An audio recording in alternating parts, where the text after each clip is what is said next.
Voilà, donc je vais vous parler eh bien de toute cette exploration spatiale. Il y en a bien une planète qui est un peu sur la sellette de l'exploration mondiale spatiale, c'est Mars.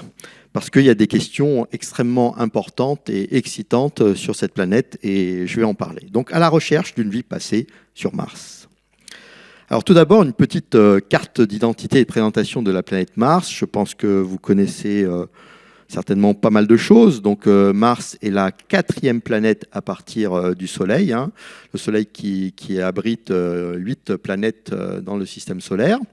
Et donc cette planète est juste à côté de la Terre. C'est 2 fois plus petit que la Terre, une gravité de 1/3. Le jour martien, donc la rotation sur elle-même, c'est quasiment égale à celle de la Terre, puisque c'est juste un peu plus que 24 heures. Une année, c'est quasiment presque 2 années terrestres. Par contre, parce qu'elle est un peu plus loin que la Terre, la température est négative. Elle frôle les moins 60 degrés Celsius. Mais localement, en été, à l'équateur, on peut avoir une température agréable de plus une vingtaine de degrés. C'est une atmosphère, une atmosphère de composition de gaz carbonique, donc à 96%, mais en même temps une atmosphère très peu épaisse, puisque c'est 1/100 de la pression terrestre, 6 millibars. La pression terrestre, c'est 1000 millibars. Une surface rocheuse, c'est une planète tellurique, comme les 4 qui sont ici, rocheuse, avec une activité volcanique qui s'est tue il y a déjà quelques temps. Et on peut noter aussi la présence de 2 lunes autour de Mars, Phobos et Deimos, et j'y reviendrai. Alors, avec ces chiffres, on peut, et puis cette animation qui est une vidéo des observations du télescope spatial Hubble, on peut voir finalement qu'il y a beaucoup de similitudes par rapport à la Terre. Il y a une calotte, on a parlé de cette rotation diurne qui est proche de celle de Mars. Ça veut dire que si vous vous trouviez à la surface de Mars, eh bien vous seriez un petit peu comme chez nous, comme chez vous, sur la Terre, puisqu'il y a beaucoup de similitudes, et même un axe d'inclinaison qui est proche de l'axe d'inclinaison de la Terre. Donc on sentirait un petit peu les mêmes saisons que sur Terre. Sauf que actuellement Mars, c'est un désert froid. Alors le paysage est très familier, mais néanmoins c'est un désert sec et froid, avec cette température de moins 60 degrés. Mais ce qui est terriblement passionnant et excitant, c'est qu'on pense, on est convaincu, je vais vous le montrer juste après, que dans le passé de Mars, bien ça c'est Mars aujourd'hui, dans le passé de Mars, la planète était couverte d'eau liquide. Des océans pas très profonds, mais néanmoins de l'eau pérenne, et qui, effectivement, la question sous-jacente a pu peut-être faire émerger la vie comme sur Terre. Car ces océans ont maintenant disparu, et c'était il y a quelques 3,5, 3,4 milliards d'années. Mais à cette même époque, eh bien, la Terre avait les mêmes conditions. Et à cette même époque, on retrouve les premières traces de vie sur Terre. Donc on avait a priori les mêmes conditions sur la Terre et sur Mars. Et donc, rien n'empêche qu'il y ait pu y avoir un début de vie. Et comment on sait cela ? Eh bien, tout d'abord, à partir très tôt, dès l'exploration de Mars, dans les années 60, 70, eh bien, on a vu ces images, ici ce sont des images plus récentes, où on voit nettement des traces d'écoulement. Donc, ce sont des lits de rivières asséchés. Donc là, ça a permis de conclure qu'effectivement, il y a eu quelque chose qui a coulé sur Mars. Et la chose la plus naturelle auquel on pense, c'est l'eau. Car l'eau, hormis le fait que c'est quelque chose d'assez courant dans l'univers, hormis le fait que de le trouver sous forme liquide, c'est plutôt rare, mais sous forme de glace ou de gaz, c'est quelque chose d'assez courant dans le système solaire et dans l'univers. Alors, est-ce que c'est de l'eau qui a coulé ? Eh bien, longtemps, cette question est restée un petit peu en suspens, avec de fortes suspicions, bien sûr, pour de l'eau. Et avec les dernières missions spatiales, ici, ce sont des données de plusieurs sondes, comme Mars Express, l'européenne, et puis des données aussi américaines. Eh bien, ce qu'on voit, c'est que la surface, un peu partout, est recouverte. On trouve des traces de minéraux qui sont des argiles, par exemple des argiles de fer, de magnésium ou des argiles d'aluminium. Et ces minéraux ne peuvent se former qu'en présence d'eau liquide de façon pérenne. On a même aussi d'autres minéraux qu'on appelle des phyllosilicates, qui sont la preuve que ces minéraux ont baigné dans de l'eau pendant un certain temps assez considérable. Et donc, il n'y a plus de doute, il y a bien eu de l'eau qui a coulé sur Mars. Et donc la question, c'est maintenant, est-ce que cette eau a pu amener l'émergence de la vie comme sur Terre?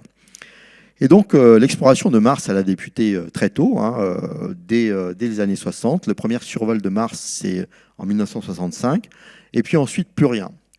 Et c'est seulement, il faut attendre la fin des années 90 pour que l'exploration reprenne avec, c'était le robot Sojourner, Mars Pathfinder, qui était une mission technologique.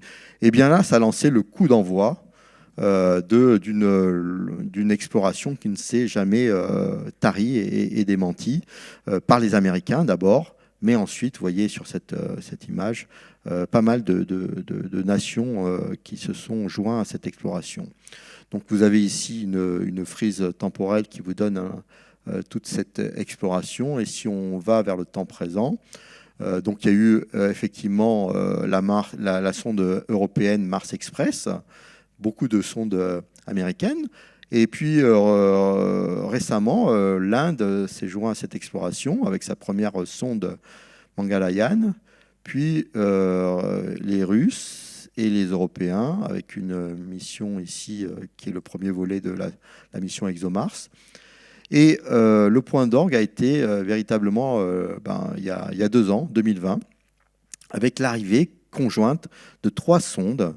Donc celle-là, la sonde américaine Mars 2020, qu'on appelle Persévérance, mais aussi une sonde des Émirats arabes unis. Donc c'est la première fois que cette nation se lance dans l'exploration spatiale, ce qui montre l'intérêt pour Mars, puisque c'est son premier choix. Et puis ici, les Chinois qui sont arrivés en force avec un orbiteur, un rover et un atterrisseur. C'est la mission Tianwen.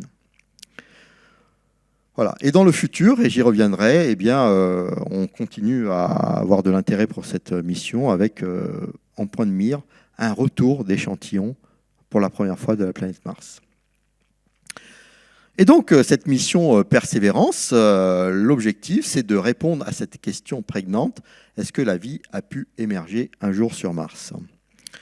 Et ce robot a pour objectif plusieurs, et donc je vais les détailler avec vous. Donc tout d'abord, une exploration géologique, c'est explorer les environnements anciens de Mars pour comprendre le contexte planétologique de cette planète qui à bien des égards ressemble à la Terre, comprendre les processus de formation et d'altération. Tout cela pour comprendre in fine ce qu'on appelle la planétologie comparée, c'est-à-dire comprendre la planète Terre au travers de l'évolution de ces autres planètes, parce que toutes ces planètes finalement se sont formées dans le même mouchoir de poche à partir des mêmes ingrédients.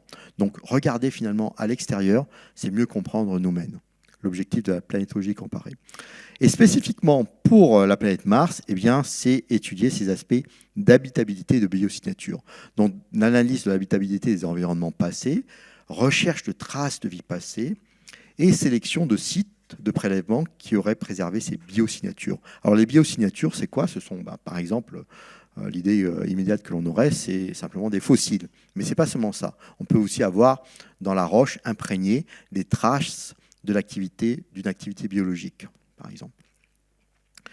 Ensuite, troisième objectif, et c'est sans doute l'objectif le plus important à entendre les Américains, et c'est effectivement préparer au retour d'échantillons de Mars. Donc, il est prévu de prélever 40 échantillons et de déposer ces échantillons sur la surface pour un potentiel retour sur Terre. Et ça, c'est vraiment le point le plus important. Et actuellement, je vous le montrerai, le robot est en train de prélever des échantillons. Alors, le retour sur Terre n'est pas encore validé, mais c'est déjà dans les cartons.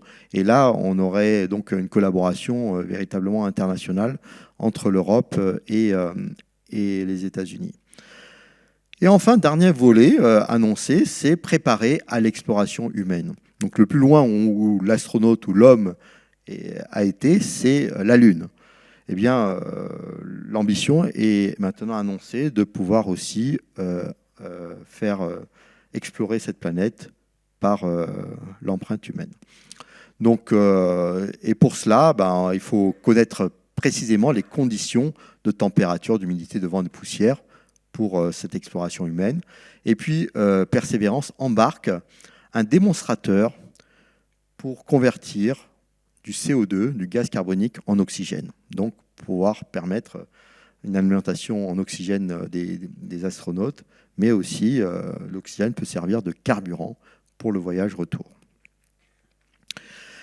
Alors, le robot Persévérance, on a choisi de le faire atterrir à un endroit très particulier, qui est le cratère G0. Alors G0, G0 cratère, il est ici. Et pourquoi cet endroit particulier? Eh bien, regardons le contexte géologique. Et je peux revenir un petit peu juste après sur cette image. Voilà, la zone est ici. Et vous voyez que cette zone est très riche en minéraux hydratés, ces minéraux qui ont séjourné dans de l'eau. Donc c'est un endroit où on va pouvoir récupérer certainement des signes de l'altération aqueuse et donc possiblement d'une altération biologique. Et donc on est à la limite, vous voyez ici sur cette image de contexte, on est à la limite entre deux terrains, les terrains hauts et ici peut-être, alors les couleurs vous donnent l'altitude, tout ce qui est rouge est en altitude et tout ce qui est bleu est en très basse altitude. Et c'est sans doute ici la lisière de la séparation entre la terre ferme, et puis un océan plus profond. Et ici, en plus, donc je vous disais, on est dans une région riche en ces minéraux qui sont hydratés, donc qui ont baigné dans de l'eau. Et le cratère en question, G0, qui veut dire dans une langue slave lac, est effectivement un ancien lac qui est maintenant asséché et qui date de cette époque où il y avait de l'eau liquide. Donc un endroit ancien, mais en même temps où a séjourné de l'eau. Et ce lac, eh bien, on voit ici les traces d'une rivière qui s'y est jetée. Là, avec cet endroit ici qui est très intéressant, qui est un delta, on va le voir tout à l'heure avec plus de minutie, et puis ce lac qui s'est rempli et qui a même une sortie, puisqu'il y a une rivière qui sort par là, et on peut imaginer que cette eau, c'est pas déversée dans un océan, mais c'est plutôt évaporé petit à petit. Donc le voici, ce cratère G0, et l'endroit où Persévérance a atterri, avec la rivière qui se jette et l'autre qui en sort. Et ici, l'image. Donc, vous voyez ce puissant delta, donc cette rivière qui a façonné ce delta avec des sédiments. Tout ça, ce sont des sédiments. Et donc, très intéressant pour rechercher des traces de vie. Et une analogie très forte avec des deltas, par exemple, sur Terre. Et dans ce delta, eh bien, il y a des minéraux comme on en trouve beaucoup dans le système solaire, de l'olivine. Et quand vous baignez de l'olivine, donc ce sont des minéraux courants, même sur Terre, quand ces minéraux séjournent très longtemps dans de l'eau, eh bien, ils se changent en des minéraux comme des argiles. Et on en trouve ici, tout ce qui est bleu. Rouge, c'est l'olivine. Et puis aussi une autre roche qui est issue de l'interaction avec de l'eau, c'est les carbonates. Les carbonates, c'est lorsque le CO2, le gaz carbonique dont est riche l'atmosphère, se dissout dans les minéraux avec de l'eau. Et donc ça forme des carbonates. Et là, on en a aussi pléthore. Donc voici à nouveau ce delta, les carbonates, ici les argiles. Et pourquoi on vise ce genre de terrain-là? Parce que dans les argiles, vous pouvez préserver dans un environnement qui garde longtemps les traces, vous pouvez préserver des signes de vie passée, comme les fossiles par exemple. Les argiles sont des endroits très, très hermétiques à l'air, et donc il peut conserver de façon longue ces traces de vie passée. Donc des affleurements, on a des affleurements de roches vieilles et en même temps des minéraux variés pouvant abriter ces fameuses biosignatures. Et donc voici le robot en question. Ben, c'est la taille d'une grosse Jeep, hein, donc c'est d'ailleurs le plus gros robot jamais envoyé rouler sur la planète. Donc il est bardé d'instruments. Donc si vous avez vous vous souvenez, il y a peut-être un robot que vous avez entendu parler juste avant lui, qui est le robot Curiosity. Et ben, Perseverance est son successeur, mais en 10 fois plus performant. Et donc, vous avez plusieurs instruments. Donc, RIMFAX, c'est un instrument qui est placé sous le corps du robot, qui va, avec un radar, sonder le sous-sol, justement à la recherche peut-être de nappes d'eau liquide. Pour l'instant, il n'y a pas de détection d'eau liquide à la surface, mais peut-être que dans le sous-sol, il y a de l'eau liquide. Et on sait que sur Terre, dans ces nappes phréatiques, eh bien, il y a de la vie. Alors là, ça serait une grosse découverte. Vous avez ici une station météo pour justement mesurer l'environnement de l'atmosphère pour l'exploration humaine. Sur la tête le mât du robot, ici vous avez deux instruments très importants pour toutes les images qu'on verra par la suite. Ici une caméra panoramique et ici un instrument franco-américain sur lequel donc l'Observatoire et moi-même avons travaillé, qui s'appelle Supercam, qui est vraiment l'instrument le plus important puisque, vous allez le voir, il va déterminer la composition et la nature, la texture de toutes les roches à proximité. Ici, vous avez dans le bras eh bien, tout l'outillage pour perforer, pour forer et pour regarder avec une caméra très précise eh bien, les roches analysées. Et c'est ce bras qui aura aussi la mission de carotter, de faire des carottages de la matière martienne pour la stocker ensuite ici dans le corps. Vous avez tout un dispositif, un carrousel qui permet de stocker les 40 carottes prévues pour la mission. Et là, ici, vous avez le fameux instrument qui a la charge de transformer le gaz carbonique en oxygène. Alors ici, vous avez une petite vidéo qui vous montre, voilà, en accéléré un petit peu la construction de ce rover. Voilà. Et donc vous avez à l'échelle, vous voyez la taille du rover, et puis ce fameux bras articulé, donc vous vous rendez compte de l'échelle.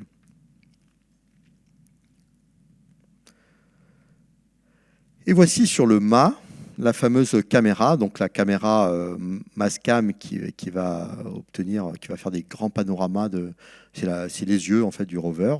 Et puis ici la super caméra, la Supercam, qui est une caméra très sophistiquée qui est en fait plusieurs techniques d'observation que je vais détailler ici.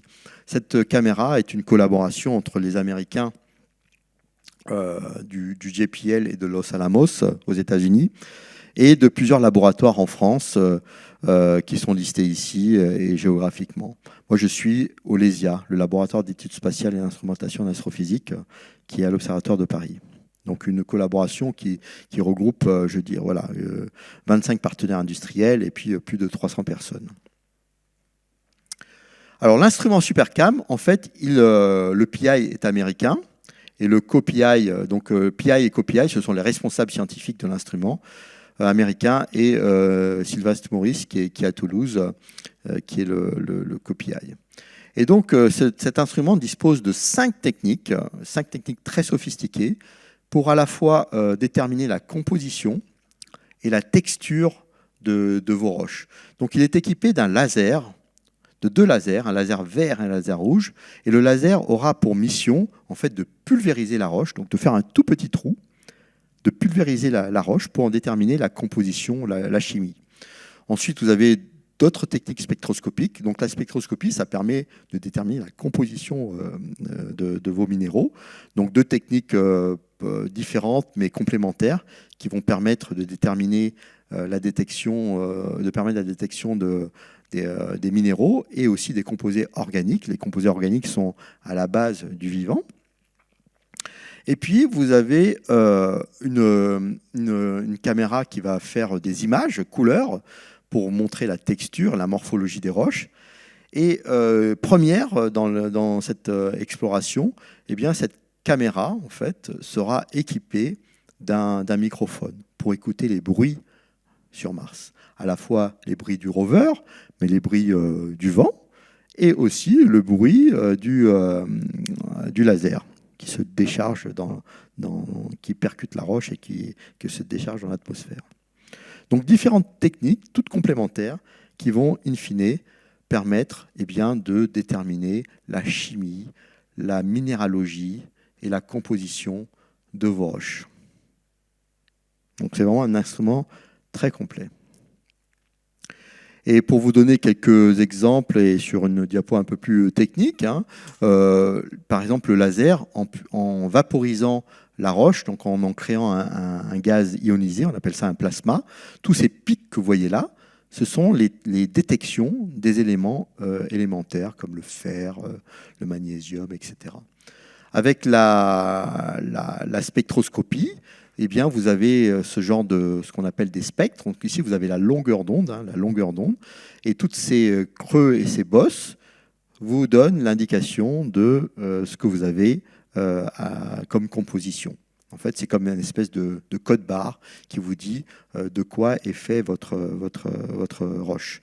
Et ici, vous avez la fameuse image qui vous dit comment est cette roche, est-ce qu'elle est fine, granulée, lisse, etc. Et donc, quelques exemples. Par exemple, ici, vous voyez, sur ce spectre, toutes ces signatures-là vous disent que c'est du gypse, un minéral. Et puis là, en spectroscopie infrarouge, toutes ces courbes torturées, eh bien, vous voyez qu'il n'y en a aucune qui est semblable à une autre. Eh bien, dans la nature, chaque minéral a sa signature. C'est une signature spectrale. Et donc, en observant nos roches et en faisant une identification, ce sont des patrons, on va pouvoir identifier de façon sûre quels minéraux on a en présence. Et le microphone, vous me direz à quoi ça sert? Eh bien, en tapant dans la roche, en écoutant le son que ça fait, eh bien, vous allez pouvoir savoir si cette roche, elle est dure, elle est molle, elle plus ou moins. En fait, on peut en tirer beaucoup d'enseignements scientifiques en écoutant simplement le son. Et finalement, c'est une bonne idée, parce que les robots que l'on envoie explorer notre système solaire, nos planètes, ce sont tout simplement le prolongement de nos sens. Et pendant très longtemps, on a été privé de l'ouïe.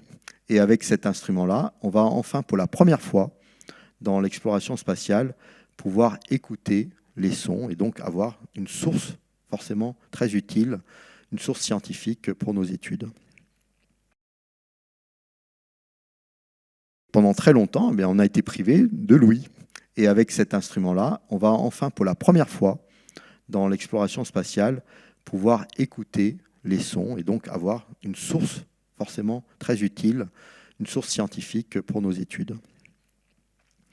Alors, voici l'instrument en construction ici. Voilà, c'est un très bel outil, un très beau bijou technologique. Et comme je le disais au tout début, avec Jean-François qui disait mes implications dans la vulgarisation, le partage des savoirs. Donc, je vais volontiers dans les classes, justement, pour montrer que participer à un projet spatial, ça demande énormément de compétences et ça implique beaucoup de métiers. C'est vrai que tous les jeunes sont passionnés par ce domaine qui est l'astronomie, l'exploration spatiale, mais des fois ils me disent mais oui, docteur en astrophysique, c'est 8 années d'études, c'est beaucoup. Je m'en sens pas capable. Mais en fait, il y a de la matière pour tout le monde et pour tous les goûts et pour tous les cursus, puisque par exemple dans ce projet, eh bien, il y a des ingénieurs, donc Bac+5, mais aussi des techniciens, des documentalistes, des gestionnaires, eh bien, vraiment toute une palette de métiers pas forcément scientifique, mais néanmoins, cet instrument est actuellement maintenant en train d'explorer Mars, et c'est grâce finalement à toute une équipe, et tout le monde aura contribué à son niveau à un grand projet spatial. Et j'ai édité cette brochure, que j'ai quelques exemplaires ici, mais qui est aussi téléchargeable sur ce site. Et il y a un site aussi dédié à tout ce qui est éducatif sur la mission Persévérance. Alors, je vais vous donc Mars 2020, donc Persévérance est actuellement presque, il y a maintenant depuis 1 an sur le sol martien, mais néanmoins, je voudrais vous parler de cette phase d'atterrissage qui a toujours été extrêmement dangereuse pour toutes les missions qui sont allées sur Mars. Il y a eu beaucoup d'échecs et on parle souvent de 7 minutes de terreur parce qu'une fois que la sonde est dans sa phase d'atterrissage, eh bien, il se passe 7 minutes depuis l'entrée au sommet de l'atmosphère jusqu'à l'objet posé au sol. Et 7 minutes, eh bien, comparé au temps-lumière, donc la communication, le temps nécessaire pour la communication entre la Terre et Mars, vous voyez ici, en l'occurrence c'était 11 minutes, eh bien, c'est trop tard pour intervenir. Et donc c'est vraiment 7 minutes qui se passent finalement en aveugle, où vous ne pouvez plus rien faire, même si vous vous rendez compte qu'à l'entrée, vous êtes arrivé avec une direction un peu trop oblique, qui fait que la sonde va se brûler dans l'atmosphère au lieu simplement de rentrer, eh bien, c'est déjà trop tard. C'est pour ça que souvent, cette phase critique est très angoissante. Et justement, je vais vous montrer les dernières minutes de cet atterrissage. Donc, vous voyez que c'est très complexe. Hein. La sonde arrive au sommet de l'atmosphère. Et puis, dans l'entrée, vous devez freiner énormément dans l'atmosphère. Heureusement que cette atmosphère est là, finalement, parce que ça permet de freiner. Dans des planètes sans atmosphère, on a du mal. On a besoin d'autres techniques. Ici, on peut se freiner, mais en même temps, ça chauffe énormément. Donc, il y a un bouclier thermique qui monte jusqu'à plusieurs milliers de degrés, hein, qui encaisse toute l'énergie cinétique et thermique. Ensuite, ce bouclier est lâché. Et puis, la sonde ouvre son parachute qui va lui encore donner un potentiel de freinage plus important. Et le robot, et ça c'est une première, a un système de guidage autonome. Donc une intelligence artificielle qui va lui permettre de se guider et reconnaître le relief. Il a une carte embarquée de la surface de Mars dans la région d'atterrissage pour pouvoir finalement éviter les zones dangereuses, les cailloux, voire les dunes. Et ensuite, vous avez une grue qui va larguer le rover à la surface. Et puis la grue, le rover va couper les filins et puis la grue va s'en aller très vite pour ne pas retomber dessus, quoi. Navigation has confirmed that the parachute has deployed and we are seeing significant deceleration in the velocity. Our current velocity is 440 meters per second at an altitude of about 12 km d'altitude. Heat shields up. On lâche le bouclier thermique. Et là, ça permet de voir avec les caméras. Il y avait 24 caméras en tout sur ce robot. Donc ça a permis vraiment de regarder la descente. On voit le bouclier qui tombe.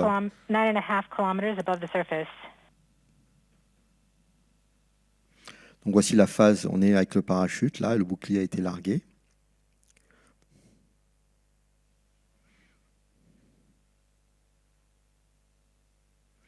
On devine la zone où on va atterrir. Velocity solution 3.3 meters per second. Altitude 7.4 kilometers. Now has radar lock on the ground. Current velocity is about 100 meters per second. 6.6 kilometers. Là, c'est le delta justement dont je vous ai parlé tout à l'heure. Perseverance is continuing to descend on the parachute. We are coming up on the initialization of terrain relative navigation and subsequently the priming of the landing engines. Our current velocity is about 90 meters per second at an altitude of 4.2 kilometers. Donc on est à 4 km d'altitude et on est à 90 mètres par seconde. OVS valid. We have confirmation that the lander vision system has produced a valid solution. Voilà. Là, l'ordinateur de bord a repéré la carte et a trouvé l'endroit où il va pouvoir atterrir. voyez, il faut éviter par exemple les dunes là qui sont là, où on peut Backshell s'embourber. Current velocity is Éviter aussi les 83 régions meters trop per second accidentées. at about 2.6 Si on a des dunes kilometers aussi là. from the surface of Mars. We have confirmation that the backshell has Donc grâce à ces separated. rétrofusées, We are maintenant, currently performing the la divert grue maneuver. Current velocity is about se 75 dirige meters per second at an altitude exactement of où about a le rover kilometer a off décidé the surface of d'atterrir, Mars. donc une région Here in lisse. Safety Bravo. We have completed our terrain relative navigation. Current speed is about 30 meters per second, altitude of about 300 meters off the surface of Mars. On est 300 mètres au-dessus de la surface. Et là, We have vous voyez, started our constant velocity on accordion, voit which les means we are rétrofusées là qui conducting the qui sky soufflent la crane. poussière. Donc About là, to on conduct the a sky crane maintenant le maneuver. haut. Et vous voyez ici la grue Sky crane maneuver has qui started, défile ses filins about 20 meters off the surface. et qui va larguer donc le robot. Et le robot, l'ordinateur de bord se trouve sur le robot. Il ordonne de couper le filin. Là, Tango Delta. et on est arrivé. Touchdown confirmed. Et Perseverance voici le safely la grue qui s'en on va. the surface of Mars, ready to begin seeking the sands of past life. Voilà, donc c'était effectivement une grosse joie. Et donc, sur ce robot, on parlait donc, de préparer l'exploration humaine. Eh bien, dans ce projet-là, il y avait un démonstrateur d'un drone. Le premier hélicoptère, qui s'appelle Ingenuity, l'objectif était de faire voler ce drone dans l'atmosphère martienne. Alors, il y a beaucoup de difficultés, de défis, puisque vous avez une atmosphère qui est très, très peu dense. Bon, et puis la pesanteur qui est 3 fois plus faible que sur Terre, donc là, c'est plutôt un avantage. Mais le fait qu'il y ait très peu d'air, hein, on parle de 100 fois moindre que la pression atmosphérique, c'est qu'il faut avoir des pales plus larges pour avoir de la portance, hein. Et puis surtout des vitesses de pales qui vont aller beaucoup plus vite que sur Terre pour pouvoir lever donc, votre hélicoptère. Et là, on parle de 42 tours par seconde, ce qui est 6 fois plus rapide qu'un hélicoptère sur Terre. Et donc, vous voyez les pales ici. Vous voyez ici ce petit panneau solaire pour justement permettre l'alimentation du moteur. Et voici le premier vol. Si il est là, ouais, il est déjà là. Ouais. Voici le robot, il est là. Il est en train de tourner ses pales. Et c'est le premier vol qui est arrivé le 19 avril. Vous voyez, on le voit voler. Donc c'était la première fois. Donc c'était juste, on allait par étapes. C'était juste voler jusqu'à 5 mètres. Et puis après faire un petit trajet rectiligne. Voilà, c'était le premier vol. Et depuis maintenant, ils ont fait une quinzaine de vols, tous réussis. Et l'intérêt aussi du drone, c'est de pouvoir avoir une vision globale du terrain de jeu de Persévérance pour lui indiquer les endroits où il pourrait aller. C'est l'objectif. Mais l'autre objectif est donc de pouvoir montrer que cette technologie marche sur Mars et donc pour l'exploration future. Et l'autre objectif, je vous disais, c'est de ramener des échantillons. Donc Persévérance est équipé d'un carrousel. Il va échantillonner une quarantaine de sites, faire 40 prélèvements. Et il va déposer des carottes donc, dans des tubes scellés, différents échantillons, qui ensuite vont être récupérés. Et là, c'est une mission future à décider, hein, qui sera, donc il y aura 2 missions. Il y aura un premier robot qui sera chargé de récolter tous les échantillons. Et puis ce robot va l'amener sur une base de lancement où il y aura donc une fusée qui va faire décoller ces échantillons pour les mettre en orbite martienne. Et puis là, vous aurez un troisième robot, une sonde, qui va récupérer en orbite ces échantillons pour les ramener sur Terre. On parle d'un retour sur Terre en 2031. Et pour préparer l'arrivée de l'homme sur Mars, l'homme ou la femme, eh bien, ce démonstrateur qui est MOXIE, eh bien, il a aussi réussi à démontrer qu'à partir de l'atmosphère en gaz carbonique, eh bien, on pouvait fabriquer de l'oxygène. Il a réussi à fabriquer 5 grammes d'oxygène, mais ça correspond à 10 minutes de consommation d'oxygène d'un astronaute. Ce n'est pas grand-chose, mais c'était juste pour montrer que c'était possible et donc de pouvoir envisager un instrument de taille conséquente pour pouvoir fournir la consommation en oxygène.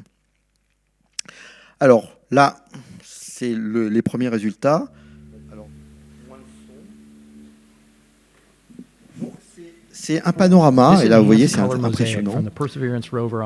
Ça a été pris par les caméras. Donc on est au centre du cratère. C'est la caméra, les yeux. Et là on se balade. On voit ici les dunes. Alors le ciel n'est pas bleu en fait. Voici le ciel qu'on verrait, il est plutôt rouge. Mais là, l'image a été contrastée pour voir plus de détails à la surface. Donc qu'est-ce qu'on peut voir dans cet ancien lac? C'est qu'il est jonché de plein de débris, des cailloux plus ou moins gros. Ici, c'est le reste du delta. Et on voit, c'est très intéressant, il s'appelle Kodiak, cet endroit, avec des couches sédimentaires, vous voyez, alignées comme ça, et même des zones qui sont levées. Ça vous raconte l'histoire géologique du bassin. Ici, vous avez les cratères, la falaise du cratère, qui se trouve à 3 km du rover. Ici, ce canyon, eh bien, c'est l'endroit où la rivière s'est déversée dans le lac. The cliff-like brown hills you see here are more evidence of that river. These are part of the delta. Voilà, ça c'est partie du delta. C'est en fait, on pense que ça c'est des sédiments. Et c'est dans cela, là on est un peu plus loin, hein. Il faudra y aller. C'est dans ces sédiments qu'ils vont creuser pour récolter des échantillons. Encore ici une autre couche de sédiments. Donc des sédiments, ce sont des argiles dans lesquels on pourra espérer voir des traces de vie. Alors, zone dangereuse ici, vous voyez, ce sont des dunes. Alors, des résultats récents montrés en étudiant toute cette topographie, cette géologie, avec ces gros cailloux-là, ça montre en fait que la rivière a eu des épisodes très violents. On en parle en ce moment au sud de la France. Eh bien, il y a eu des épisodes très violents de crues qui ont charrié des gros blocs comme ça. En fait, finalement, ce n'était pas une rivière tranquille, mais avec des épisodes très forts. Ce qu'on voit aussi dans ce cratère, c'est des roches volcaniques, ici, par exemple. Donc, il n'y a pas que des sédiments. Et là, c'est aussi intéressant pour comparer l'histoire volcanique de Mars. Alors, ces dunes, ces fameuses dunes, qu'il va falloir éviter finalement, parce que vous avez 1 mètre de sable. Et on ne voudrait pas que Persévérance s'embourbe là-dedans. Donc voici un panorama obtenu par les caméras de Persévérance. Et vous voyez le luxe de détails que l'on peut y tirer.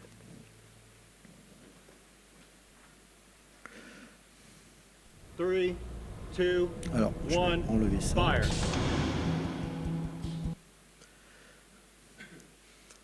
Sur place plusieurs jours, tout ça pour explorer et voir les roches qui pourraient l'intéresser.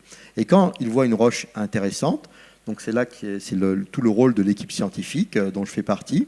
Donc il faut en fait 24 heures sur 24 une équipe de 10 pilotes pour diriger et décider qu'est-ce qu'on fera chaque jour de Mars. On appelle ça un sol. Quelles mesures on va faire, de combien on va avancer, est-ce qu'on va faire voler l'hélicoptère.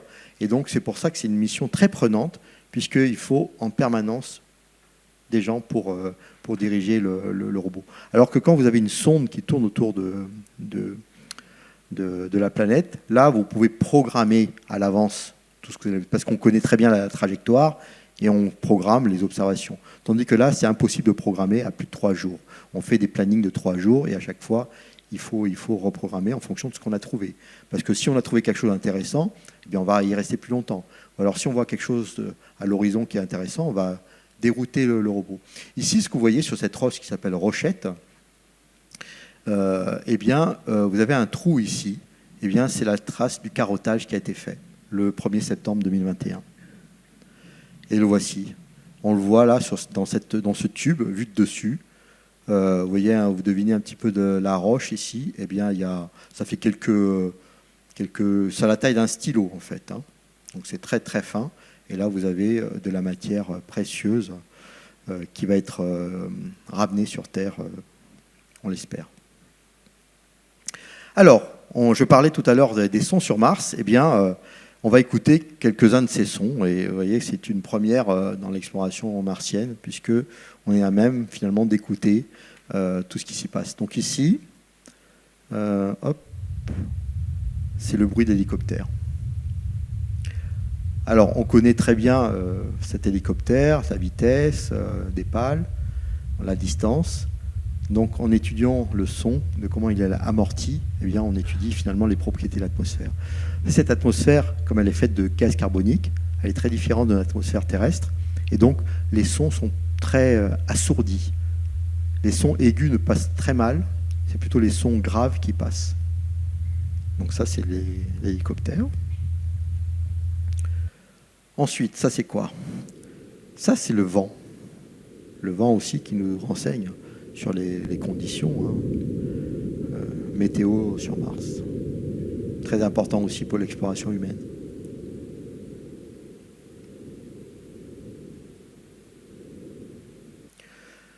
Et puis ça c'est quoi? Eh bien, ça c'est le laser. Vous entendez? Eh bien, ces petites décharges, eh bien, l'intensité de ces... je vais mettre un peu plus de son.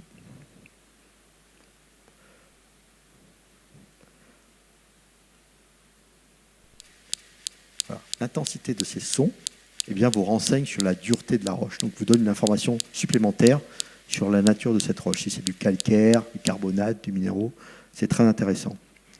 Donc, de nombreux résultats sont attendus.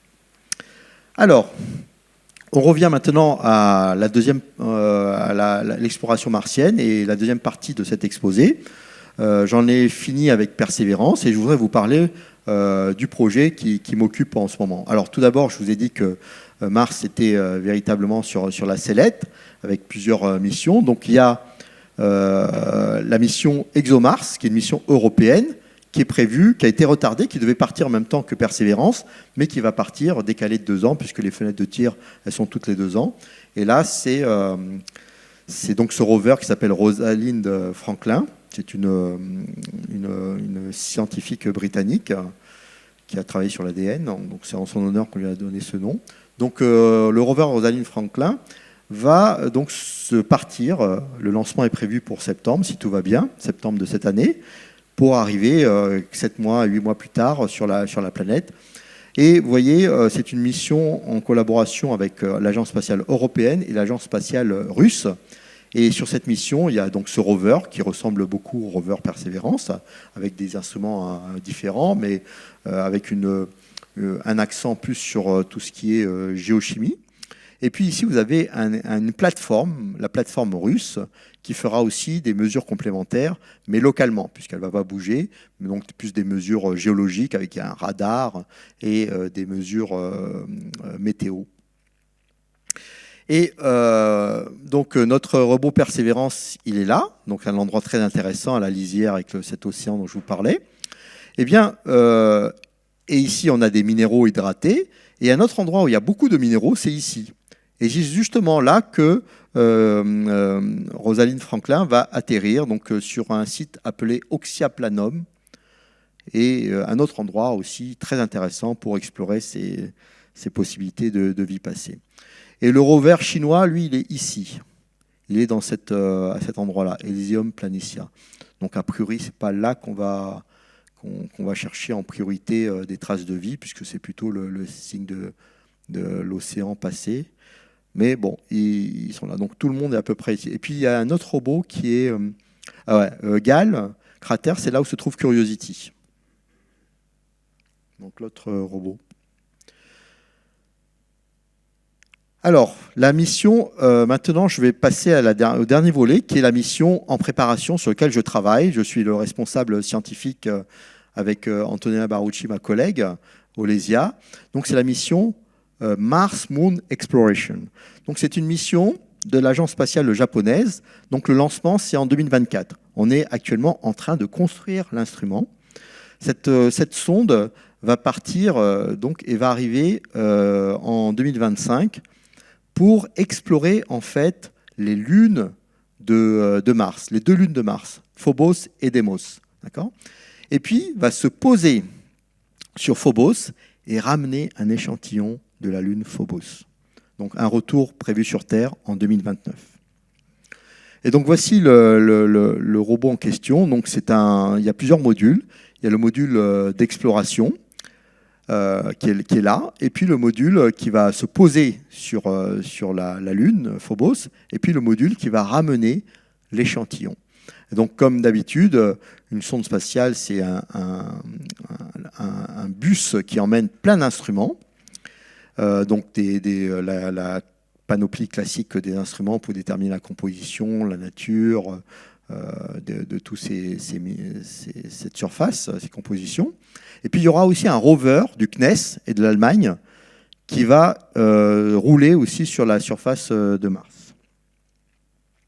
Et donc l'objectif de cette mission, c'est de trancher la controverse sur l'origine des lunes martiennes par des observations rapprochées et le retour d'échantillons. C'est de contraindre les processus de formation planétaire et le transport de la matière dans la région qui relie le système solaire interne et externe.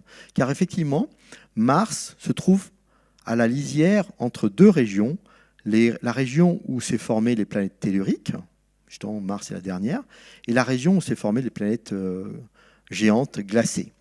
Donc c'est une région très intéressante puisque en deçà, c'est sec et au-delà, c'est riche en eau. Et cette région-là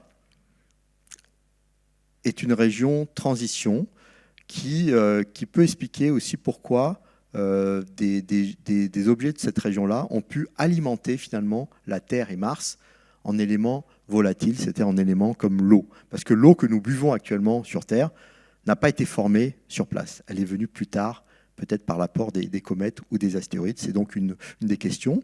Et puis, le troisième objectif, c'est révéler les processus d'évolution du système martien dans les environnements circummartiens. Donc, savoir comment Mars est formé avec ses lunes. Car la question qui se pose, qui n'est pas encore résolue, c'est comment ces 2 lunes se sont formées. Alors, il y a 2 scénarios. Soit le scénario de la capture, donc Mars, lors de sa formation, a capturé 2 astéroïdes. Voilà. Soit, comme pour notre Lune, la Lune sur Terre, on sait maintenant qu'elle s'est formée à la suite d'un impact géant au tout début de la formation de la Terre. Et donc, on peut imaginer aussi qu'il y a eu un impact qui a créé des débris, lesquels débris se sont réaccrétés autour de Mars. Et donc, on a des pour et des contre de chacun des scénarios, mais on n'a pas suffisamment de données pour pouvoir distinguer entre les 2 scénarios et comprendre lequel des scénarios est valide. C'est mieux comprendre comment Mars s'est formé. Dans le cas de la capture, eh bien, c'est vrai que ces 2 lunes, elles ont une composition similaire aux astéroïdes.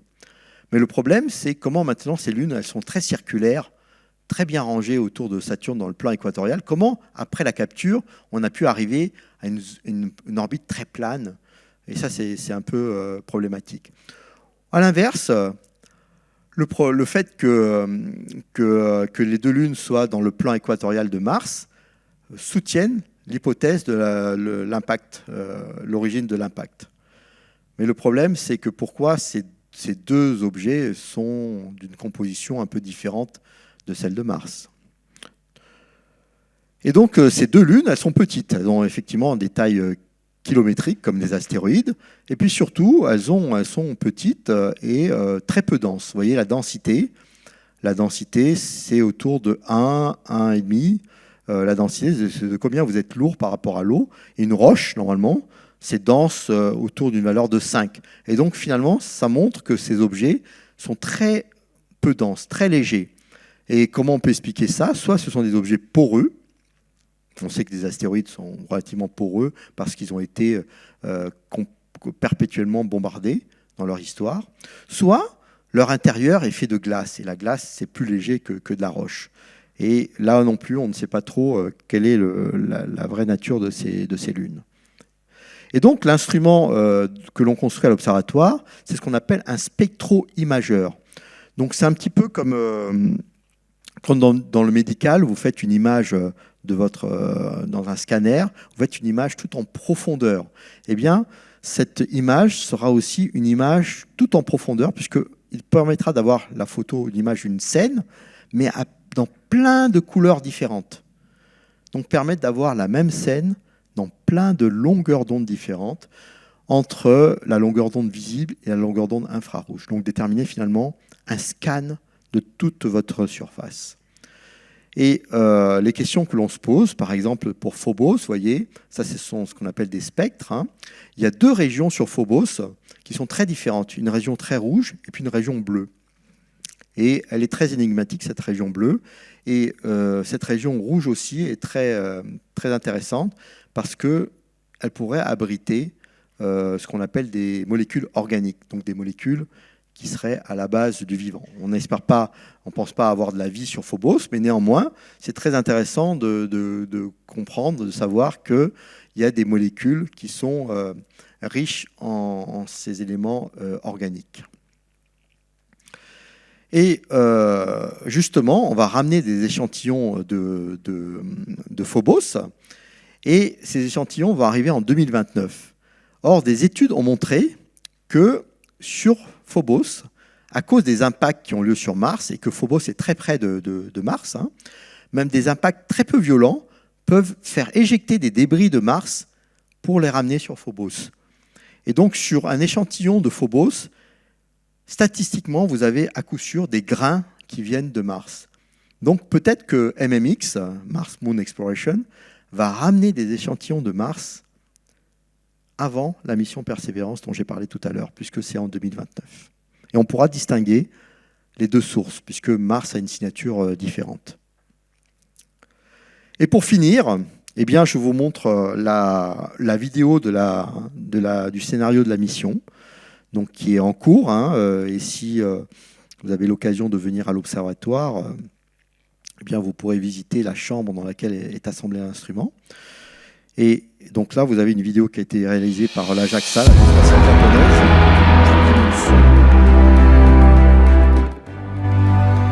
qui vous montre le scénario. Donc un départ depuis la Terre.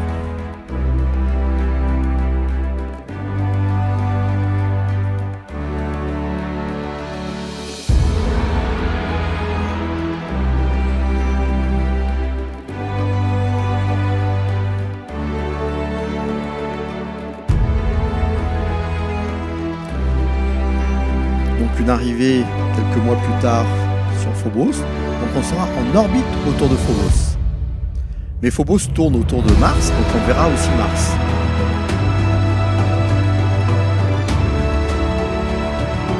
Une partie de la science qui sera aussi faite sur Mars.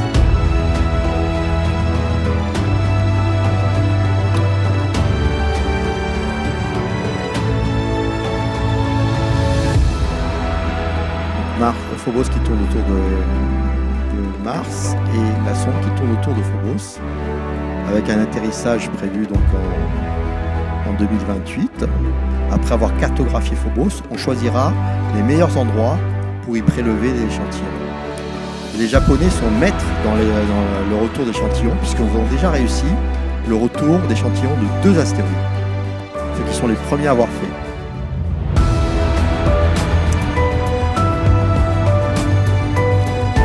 Donc là, vous avez la sonde retour qui ramène 1 an plus tard les échantillons, qui est largué et qui va atterrir à un endroit calculé, souvent le désert en Australie.